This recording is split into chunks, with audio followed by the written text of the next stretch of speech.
సామాన్యులుగా Shri Lakshmi agro forms మరియు projects లో invest చేయండి, రేపటి కోటీశ్వరులు కండి. ఇంకోటి వరద ముంపు బాధితుల్లో కూడా మేసేశారట. వరద ముంపుకు సంబంధించి సాయం ఇచ్చే దాంట్లో కూడా ప్రభుత్వం వందల కోట్ల రూపాయలు మేసిందట. అసలు ఆ ఫిగర్ చూస్తే ఆశ్చర్యం వేస్తుంది. మంచినీళ్ళ ప్యాకెట్లకు ₹1,00,00,000, అన్నం పెట్టడానికి కోట్లు, హెలికాప్టర్ల కోట్లు, డ్రోన్ల కోట్లు, అన్ని కోట్లే. మరి ఈ కోట్లన్నిటి పోయి మాకు ₹1 రాలేదని బుడమేరు బాధితులు దిక్కులు చూస్తారు పాపం. చూస్తే లెక్కలలో మొత్తం కోట్లే, ఎక్కడ చూసినా కోట్లు ఖర్చు పెట్టారట. బాబు జమానా అవినీతి ఖజానా ముంపులోనూ మేసేశారు. చంద్రబాబు వరద లెక్కల్లో బయటపడిన దిమ్మ తిరిగి అవినీతి అట. దిమ్మ తిరిగిపోద్దట అవినీతి. ఎంత అంటే అరకొర సహాయక చర్యలు, వాటిలోనే 534 కోట్లు బుక్ చేశారట. 534 కోట్లు. హెలికాప్టర్లోంచి 6 పొట్లాలు బురదలో ఇసిరేస్తేనే 534 కోట్లు అయితే, మరి నిజంగానే సాయం చేయాలంటే ఎన్ని వందల కోట్లు అయితే ఎన్ని వందల కోట్లు మింగేటోళ్ళు? అనేక మంది బుడమేరు బాధితులు పాపం ఆ వరదల సమయంలో మాకు మంచినీళ్ళు ఇచ్చిన దిక్కు లేదు, 5 రోజులైంది 6 రోజులైంది తినక, మమ్మల్ని పట్టించుకున్నోడు లేడు, మాట్లాడినోడు లేడు, తిండి కాదు మంచినీళ్ళు కూడా ఇచ్చినోడు లేడు అన్నారు. కానీ 534 కోట్లు బొక్కేశారట. అంటే వరదలో కూడా నొక్కేసే కార్యక్రమం, బొక్కేసే కార్యక్రమం. అంటే ఒక రకంగా బుడమేరు వరద వాళ్ళకి లాభమే అయింది. తెలుగుదేశం పార్టీకి సంబంధించిన నాయకులకి బుడమేరు వరద రూపంలో లాభాలు వచ్చినాయి. ఎట్లయితే కూటమి ప్రభుత్వం ఏర్పడిన హెరిటేజ్ లాభాలు పెరిగినాయో, బుడమేరు వరద వచ్చాక వీళ్ళ సంచులు కొనండి తెలుగుదేశం పార్టీ నాయకులు అనేది సాక్షి పేపర్ చెబుతుంది. భోజనాలకే 368 కోట్లు అయినాయి అట. భోజనాలకే.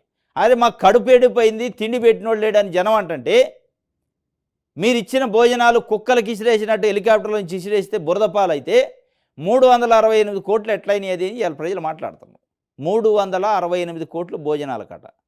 ఈ భోజనాలు ఎవరు భోంచేశారు? తెలుగుదేశం పార్టీ నాయకుల కడుపులోకి పోయింది ఆ భోజనం. నిజంగానే బాధితులకు పోయిందంటే తెలుగుదేశం పార్టీ నాయకులు కడుపు నిండింది ఈ భోజనం. 368 కోట్ల రూపాయల భోజనం తిన్నారు, భోంచేశారు. అసలు పెట్టని ఒక్కో భోజనానికి 376 రూపాయలు చొప్పున. 376 అట ఒక భోజనానికి. ఇది ఉంటుందా? మామూలుగా మనం అన్నీ మంచిగా ఉన్నప్పుడు పోతేనే అన్నీ వేసి పెడితే కూడా 376 రూపాయలు ఉండదు. బిర్యానీ వస్తుంది రా నాయన. 376 అంటే 2 బిర్యానీలు వస్తాయి. మరి ఏం పెట్టారు? ఏదో 376 రూపాయలు ఒక ప్లేటు భోజనం పెట్టారట. పొట్లం కట్టి హెలికాప్టర్లోంచి ఇసిరేశారు పులిహార ప్యాకెట్లు. దానికి 376 రూపాయలు ఒక భోజనాన్ని ఖర్చు చేసి 368 కోట్ల రూపాయలు లెక్క చూంచి భోంచేశారు. ప్రజలకు తినడానికి తిండి లేదు, కానీ వాళ్ళకైతే భోజనం దొరికింది. పంచని అగ్గిపెట్టెలు కొవ్వొత్తులకు 23 కోట్లు. అగ్గిపెట్టెలు కొవ్వొత్తులు 23 కోట్లు. కేవలం డ్రోన్లకే 2 కోట్లు. మంచినీళ్ళ బాటిళ్ల కోసం ఏకంగా 26 కోట్లు. ఎవరికి ఇచ్చారు బాటిళ్ళు?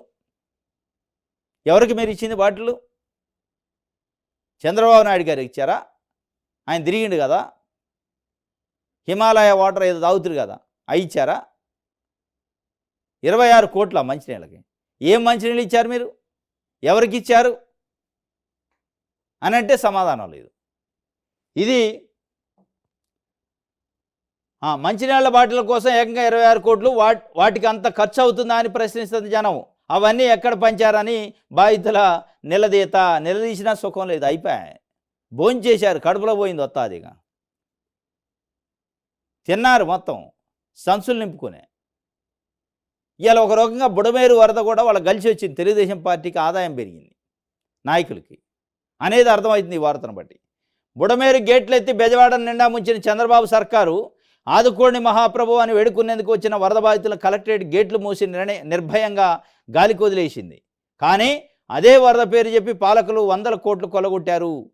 సహాయక చర్యలు చేపట్టి బాధితులను ఆదుకుంటున్నట్టు ఇప్పటికీ గొప్పలు చెప్పుకుంటున్న చంద్రబాబు ఆ ముసుగులో ఏ పని చేయకుండా ఖర్చుల పేరిట ఖజానా నుంచి భారీ ఎత్తున నిధులను పక్కదారి పట్టించారట.